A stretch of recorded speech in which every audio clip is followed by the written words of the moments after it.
ಇವತ್ತು ನನ್ನ ಬರ್ತ್ಡೇಲಿ ಏನೇನಾಯಿತು ಗೊತ್ತಾ? ನಾನು ಏನೇನು ಮಾಡಿದೆ ಗೊತ್ತಾ?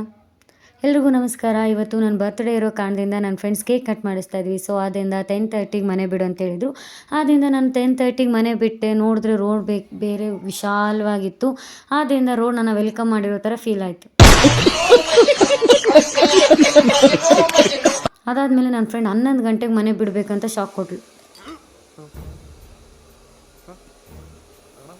ಯಾಕಂದರೆ 10:30ಗೆ ಮನೆ ಬಿಡೋದು ಅವ್ರ ಪ್ಲ್ಯಾನ್ ಆಗಿತ್ತು. ಸೊ ನಾನು ಕೂಡ ಆಗಲೇ ಮನೆ ಬಿಟ್ಟಿದ್ದೆ. ಆದ್ದರಿಂದ ಮಿಸ್ಅಂಡರ್ಸ್ಟ್ಯಾಂಡಿಂಗ್ ಆಗಿ ನಾನೇ ಬೇಗ ಹೋಗ್ಬಿಟ್ಟೆ ಅವ್ರಿಗಿಂತ. ಆದ್ದರಿಂದ ಅಲ್ಲಿ ನಿಂತ್ಕೊಂಡು ಏನು ಮಾಡೋದು ಅಂತ ಹೇಳಿ ಅವ್ರ ಜೊತೆ ಕೇಕ್ ತೊಗೊಳಕ್ಕೆ ನಾನೇ ಹೋದೆ. ಇದೊಂದು ಬದುಕಿ, ಇದೊಂದು ಜನ್ಮವೇ, ಎಂತಹ ದುರ್ವಿಧಿ, ಇದೆಂತಹ ದುರ್ವಿಧಿ. ಕೇಕ್ ತೊಗೊಂಡಾಯಿತು, ಆದರೆ ಬಿಲ್ ಪೇ ಮಾಡಿದ್ದವ್ರೆ. ಆಮೇಲೆ ನಮ್ಮ ಮಾಮೂಲಿ ಅಡ್ಡ ಆದಂತಹ ಕೇಕ್ ಕಟ್ ಮಾಡೋ ಸ್ಥಳಕ್ಕೆ ಬಂದ್ವಿ. ಹಾಗೆ ಕೇಕ್ ಕಟ್ ಮಾಡಿ ತುಂಬ ಸೆಲೆಬ್ರೇಟ್ ಕೂಡ ಮಾಡಿದ್ವಿ. ನನಗಂತೂ ಸಿಕ್ಕಾಪಟ್ಟೆ ಖುಷಿ ಆಯಿತು. ಯಾಕಂದರೆ ನಾವು ಯಾರದೇ ಅವತ್ತು ಎಲ್ಲರೂ ಅಸೆಂಬಲ್ ಆಗಿರ್ತೀವಿ ಸೆಲೆಬ್ರೇಟ್ ಮಾಡೋಕ್ಕೆ.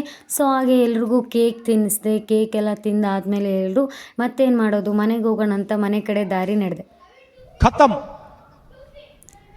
ಇರಿ ಅವ್ರು ಕೇಕ್ ಕಟ್ ಮಾಡಿಸಿದೆ ಅಂದರೆ ಪಾರ್ಟಿ ಕೊಡಬೇಕಲ್ವಾ? ಆದ್ದರಿಂದ ನಮ್ಗೆ ಇಷ್ಟ ಆದಂಥ ಹೋಟ್ಲಿಗೆ ಹೋಗಿದ್ವಿ. ಸೊ ಅಲ್ಲಿ ಎಲ್ಲರೂ ನಾವು ಕರ್ಕೊಂಡು ಹೋಗಿದ್ದೆ. ಆದ್ದರಿಂದ ಅವ್ರು ಏನೇನು ಬೇಕು ಎಲ್ಲ ಆರ್ಡ್ರ್ ಮಾಡಿಕೊಂಡ್ರು. ಹಾಗೆ ನನಗೆ ಏನೇನು ಬೇಕು ಅಂತ ನಾನು ಕೂಡ ಆರ್ಡರ್ ಮಾಡಿಕೊಂಡೆ. ಒಬ್ಬೊಬ್ಬರು ಕುಲ್ಚೆ ಹೇಳಿದರು, ಒಬ್ಬೊಬ್ಬರು ಪನ್ನೀರ್ ಹೇಳಿದರು, ಮಸಾಲೆ ದೋಸೆ, ವೆಜ್ ಪಲಾವ್, ಹೀಗೆ ಎಲ್ಲ ರೀತಿಯೂ ನಾವು ತಿಂದ್ವಿ.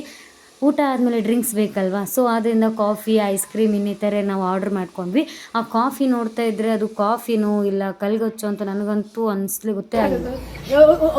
ಅದಾದಮೇಲೆ ಎಲ್ಲರಿಗೂ ಬಾಯ್ ಹೇಳಿ ನಾನು ಮನೆ ಕಡೆ ಬಂದೆ ಅಷ್ಟೇ.